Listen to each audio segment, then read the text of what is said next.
Kwanza tutazame mchezo wa jana. Simba dhidi ya vijana wa Coastal Union.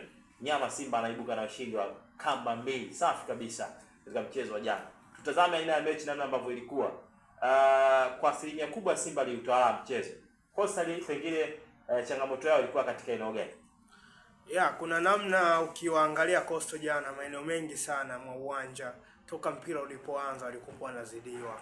Kuanzia maeneo ya pembeni lakini pia hata katikati mwa uwanja. Jana Simba walikuwa wanadominate mpira sana kwa sababu eneo lao la katikati mwa uwanja alipokuwa anacheza Alassane Maudo Kante pamoja na Neo Maema kwenye eneo lile walikuwa wako imara sana.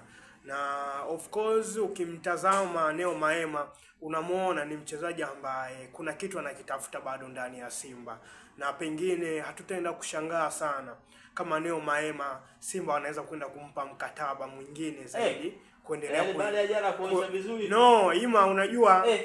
Unajua Steven Becker ukimwangalia kuna namna anataka kumtumia Neo Maema bado kwenye kikosi chake, kwa sababu jana ameenda kutumiwa kama namba 8 na huu ni mchezo wa pili ambao namba 6 jana kachezana Simba. Alassane Maudo Kante. Walipea wawili kwenye eneo lile. Na Neo Maema kuna pasi alikuwa anapiga, unaona kabisa ni mchezaji wa daraja lipi bado.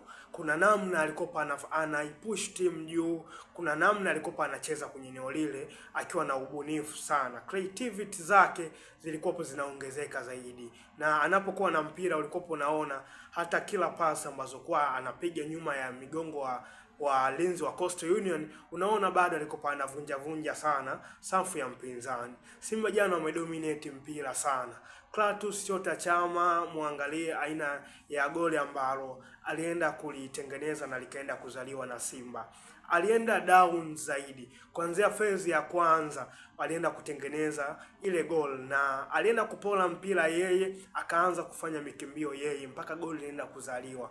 Pasi ambayo alipiga kwa Anseti Ola hakujiuliza maswali mengi zaidi ya kuendelea kukaa na ule mpira. Alichofanya ni kumwangalia Clatous Chota Chama yuko nafasi ipi hivi sasa na anahitaji nini mguuni mwake. Anseti Ola akaenda kuachia pasi sahihi kabisa kwa Clatous Chota Chama. Chama alichofanya aliendelea kufanya running zaidi, kukimbia zaidi kwenye box la mpinzani, na jicho lake bado unamuona ni mchezaji wa daraja gani. Assist superb kabisa ambaye alienda kumpa Selemani Mwalimu. Selemani Mwalimu utulivu ambao alikuwa nao kwa wakati ule ukaenda kumfanya aweze kuscore ile goli. Kwa hiyo unawatazama bado Simba kuna vitu ambavyo bado vinajengeka